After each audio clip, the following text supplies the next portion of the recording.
Hello everyone, welcome back to new video. So today we are in a new city, as I said yesterday. So we are going to another city in Germany, and how can we skip Berlin? So right now I am standing just near the wall. I mean, it's not the actual wall, as you know. It was a very big wall boundary which was broken. Just for the memorial sake, they have put something, and I'll tell you why this wall was built. Let's go ahead.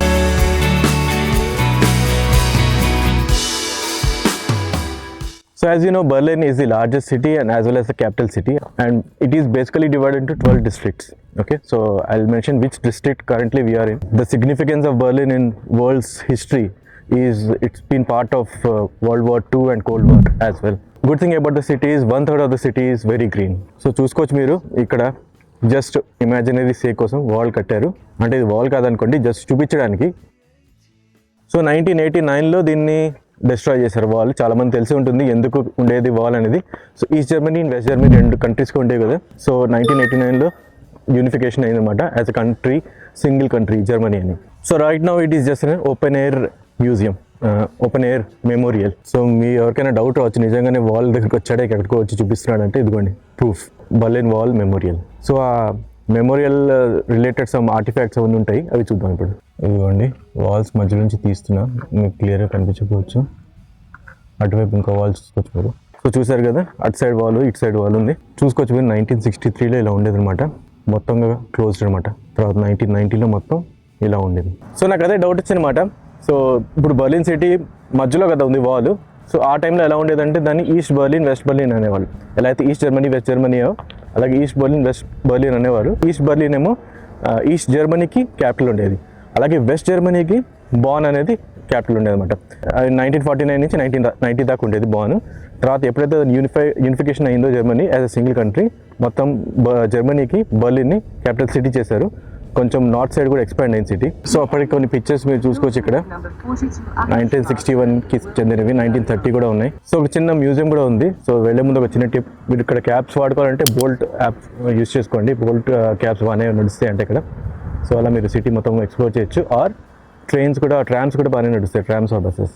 So next మనం వచ్చేస్తాం museum island in Berlin. Museum ఐలాండ్లో చాలా మ్యూజియంసే కాకుండా Berlin cathedral, famous cathedral in Berlin, అది ఉంటుందన్నమాట. నా వెనకాల చూసుకోండి. సో ఫుల్గా చూపిస్తాను జూమ్ చేసి. చాలా పెద్ద కెథీడ్రల్ ఇది. సో దీన్ని బరోక్ స్టైల్లో కట్టారన్నమాట. 1894 నుంచి 1905 దాకా పట్టిందన్నమాట టైం దీన్ని కట్టడానికి. పైన వెళ్ళి మంచి అమేజింగ్ వ్యూస్ చూసుకోవచ్చు. చూద్దాం టికెట్ ప్రైసెస్ ఉన్నాయా లేకపోతే ఫ్రీ ఎంట్రీయో. Let's go. ఇదిగో ఉంది ఎంట్రీ, ఎంత బ్రహ్మాండంగా ఉంది చూడండి. అమేజింగ్ ఆర్కిటెక్చర్ కదా.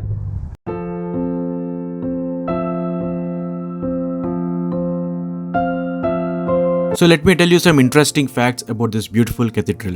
This 15th century cathedral is the largest Protestant church in Germany. Despite being called a cathedral, it has never been a bishop's seat. It served as a court and royal chapel for the ruling monarchy.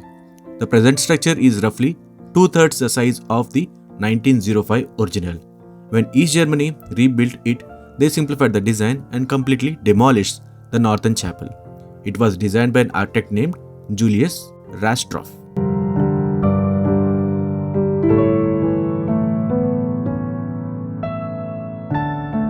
More details like what's the ticket price, what is all covered, and how many steps you need to climb is all coming next.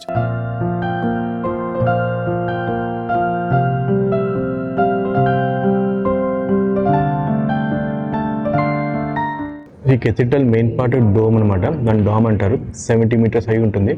So లోపల రావడానికి entry ticket ఉందన్నమాట. So అన్నీ బయట నుంచి చూపిస్తున్నాను అనుకోకండి, కొన్ని లోపల నుంచి కూడా చూపిస్తున్నాను. సో దీనికైతే 15 euros అనమాట పర్ అడల్ట్. పిల్లలకైతే ఫ్రీ. సో ఈ గ్యాలరీస్ చూసుకోవచ్చు. పైన డోమ్, అక్కడి నుంచి వ్యూస్ ఉంటాయి. డోమ్ని క్లియర్గా చూడొచ్చు అండ్ ఫుల్ పానోరమిక్ వ్యూస్ చూడొచ్చు. ఇవన్నీ కవర్ అవుతాయి. అండ్ ఆఫ్ కోర్స్ కెథీడ్రల్ లోపల నుంచి చూస్తాం, అది మెయిన్. సో ఇంత చెప్పాను కదా డోమ్, ఆ డోమ్ లోపలికి వచ్చాము. టోటల్గా 228 స్టెప్స్ ఉంటాయి అనమాట. దీనికన్నా ఇంకా పైకి వెళ్ళొచ్చు అనుకుంటా. డోమ్లో వాక్ చేస్తున్నాం ఇప్పుడు.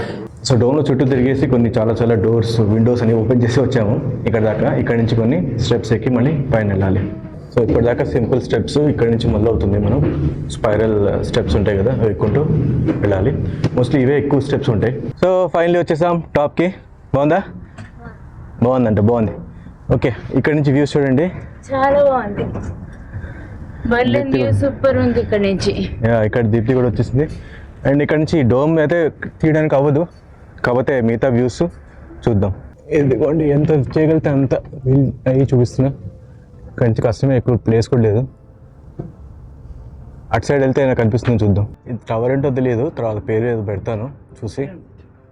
సో వచ్చినందుకైతే పడితే బాగానే వ్యూస్, కొంచెం స్పైరల్ అటు ఇటు అలా తిరుగుతూ ఉన్నాయి, కానీ స్టెప్స్ బాగానే ఉంది, ఎక్కడానికి అయితే ఓకే. ఇక్కడ నుంచి మీరు ఒక డోమ్ చూసుకోవచ్చు, ఇది కిందది అనమాట, మెయిన్ది పైన ఉంటుంది, అది 78 meters. ఇదిగోండి మరొక డోము. సో ఇక్కడ నుంచి అన్అబ్స్ట్రక్టెడ్ వ్యూస్ ఉన్నాయి, ఇక్కడ నుంచి సిటీ సూపర్గా కనిపిస్తుంది చూడండి. ఇప్పుడు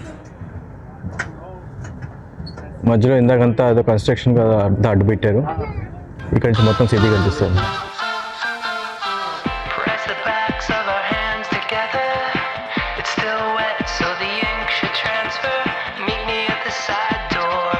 ఇక్కడ నుంచి పాండమిక్ వ్యూస్ చూడండి, అదిరిపోతున్నాయి అసలు. సో ఇనిషియల్లీ 15 euros కొంచెం ఎక్కువ అనిపించింది కానీ పర్ పర్సన్, కానీ ఇక్కడికి వచ్చాక ఓకే వర్త్ అనిపిస్తుంది, పర్వాలేదు. అంటే స్టిల్ ఇంకొంచెం తక్కువ ఉండొచ్చు, బట్ వ్యూస్ అయితే బాగున్నాయి కదా, so I'm okay.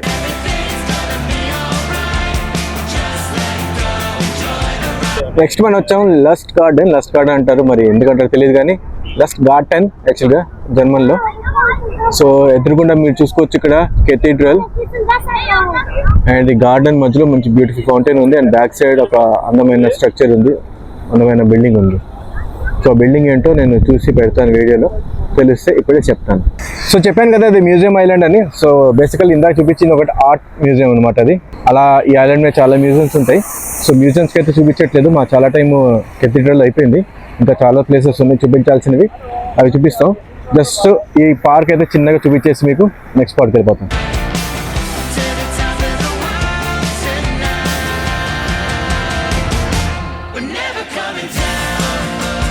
So జర్మన్లో garden అంటారు. సో చాలా చోట్ల గార్డెన్ అని చూసాము, బియర్ గార్డెన్ బేసిక్గా. సో అదనమాట ఒక వర్డ్ నేర్చుకున్నాం. సో వీడియో స్టార్టింగ్లో చెప్పాను కదా 1/3 ఆఫ్ బర్లిన్ సిటీ గార్డెన్తో ఆర్ గ్రీనరీతో కవర్ అయ్యి ఉందని. సో బర్లిన్లో లార్జెస్ట్ గార్డెన్ ఒకటి ఉంది, టియర్ గార్డెన్. సో దానికి వెళ్తాం వీలైతే, కాకపోతే మోస్ట్లీ ట్రై చేస్తాం. మళ్ళీ క్యాచ్ చేయాలన్నమాట ఈవినింగ్ టైంకి ట్రైన్ బ్యాక్ టు డ్రెస్టన్ వెళ్ళాలి. సో చూస్తే ఈ లోపల కవర్ చేయడానికి వీలవుతుందేమో. అండ్ 1:30కి ఒక ఫేమస్ బిల్డింగ్ ఉందన్నమాట, దానికి అపాయింట్మెంట్ కూడా ఉంది, అందుకే ఫస్ట్ అయితే అది ఇంపార్టెన్స్ ఇవ్వాలి మేము, దాని తర్వాత మిగతా చూసుకుంటాం.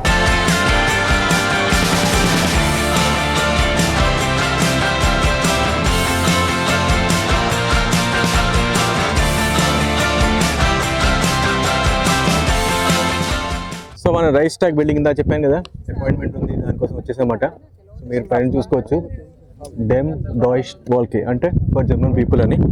సో ఎందుకంటే ఇది బేసిక్గా 1894లో ఒక జర్మన్ పార్లమెంట్ అనమాట. తర్వాత చాలా డ్యామేజెస్ చూసింది, అండ్ అల్టిమేట్లీ 1999లో రెనోవేట్ చేశారు జర్మన్ యూనిఫికేషన్ తర్వాత. సో దీనికి ఎంట్రీ అయితే ఫ్రీయే, కానీ మీరు ప్రీ బుక్ చేసుకోవాలన్నమాట. నేను ఆ డీటెయిల్స్ ఇక్కడ పెడతాను. సో లోపలికి వచ్చిన తర్వాత మీకు చెకింగ్ అంతా ఉంటుంది, బ్యాగేజ్ చెకింగ్ అంతా. సో అంతా చెక్ చేసి మమ్మల్ని లోపల పంపించారు. పాస్పోర్ట్స్ మ్యాండేటరీ, యాక్చువల్లీ ఇక్కడనే కాదు, మీరు జర్మనీలో ఎక్కడ తిరుగుతున్నా కూడా పాస్పోర్ట్, ఇన్ఫ్యాక్ట్ ఏ కంట్రీ అయినా కొత్త కంట్రీలతో పాస్పోర్ట్ పెట్టుకుంటే మ్యాండేటరీ. సో ఇప్పుడు లోపలికి వెళ్దాము, లోపలికి వెళ్ళి ఏంటో చూద్దాం. ఇంతకుముందు పార్లమెంట్, ఇప్పుడు ఎలా మారిపోయింది. సో వచ్చేసాం పైకి. సో ఒక ఎలివేటర్లో తీసుకొచ్చారు, 4-5 floors ఉన్నాయి. సో పైన ఎలా ఉందో మీకు చూపిస్తాను. ఒక వెనకాల మాన్యుమెంట్ చూడండి, భలే ఉంది, అన్ని క్లియర్గా అటు సైడ్ చూద్దాం. సో ఇదే అనమాట బిల్డింగ్, మనం లోపలికి వెళ్ళి అలా చూడొచ్చు. సో కాకపోతే ఫస్ట్ మీకు ఈ బిల్డింగ్ చూడండి. సో ఇవి 4 వైపులు ఉన్నట్టున్నాయి ఈ బిల్డింగ్స్. పైన ఫ్లాగ్ ఉంది, అటువైపు చూడండి, ఇంకోటి చూపిస్తాను. ఇంకో వైపు వెళ్తే మేబీ ఇంకా 2 కనిపిస్తాయేమో. సో ఈ గ్లాస్ డోమ్ నార్మల్ ఫాస్టర్ అనే ఆర్టెడ్ కట్టించారనమాట. సో మీరు సెంటర్లో ఇక్కడ చూసుకోవచ్చు, కనిపిస్తున్నావా?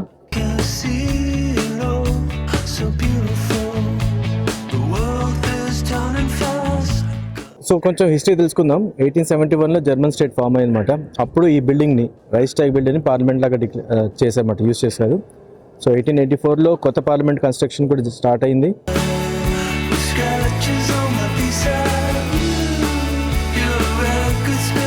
సో ఇందాక చెప్పాక 4 వైపులో ఉన్నాయి ఇవన్నీ. సో ఇక్కడ చూసుకోవచ్చు ఇంకో ఫ్లాగ్, నాకు తెలిసి ఇది EU ఫ్లాగ్. సో మధ్యలో అలా వ్యూస్ చూసుకుంటూ వస్తున్నాము పైకి. బాగానే అంత అలసట లేకుండా బాగానే అయిపోతుంది. వచ్చేసాం పైకి. సో ఇక్కడ నుంచి ఇంకా కింద దిగిపోయి నెక్స్ట్ స్పాట్కి వెళ్ళిపోదాం. ఇదనమాట top, open sky. So Sinti and Roma సంబంధించిన జిప్సీస్ అనమాట, వాళ్ళు జిప్సీ గ్రూప్స్, వాళ్ళకి సంబంధించిన మెమోరీలు ఇది. సో దారిలో కనిపించింది, చూసుకోవచ్చు మీరు. సో అలా చాలా గ్రూప్స్ ఉంటాయి. సింతి అండ్ రోమాకి స్పెసిఫిక్గా ఈ మెమోరీలు కట్టారు.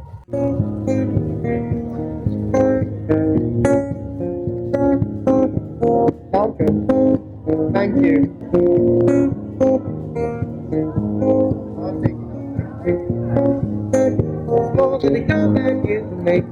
సో మన నెక్స్ట్ వచ్చాం బ్రాండన్బర్గ్ గేట్.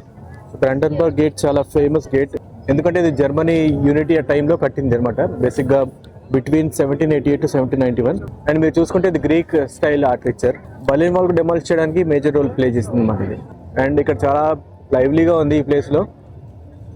జస్ట్ గేట్ ఆపోజిట్లో చూసుకుంటే ఎంత పెద్ద ఒక కాన్సర్ట్ టైప్లో జరుగుతుంది. బేసిక్గా అదేంటంటే మోటివేట్ చేయడానికి పీపుల్ని, విటమిన్ వెల్ అని ఒక క్యాంప్ లాగా సెటప్ చేశారు.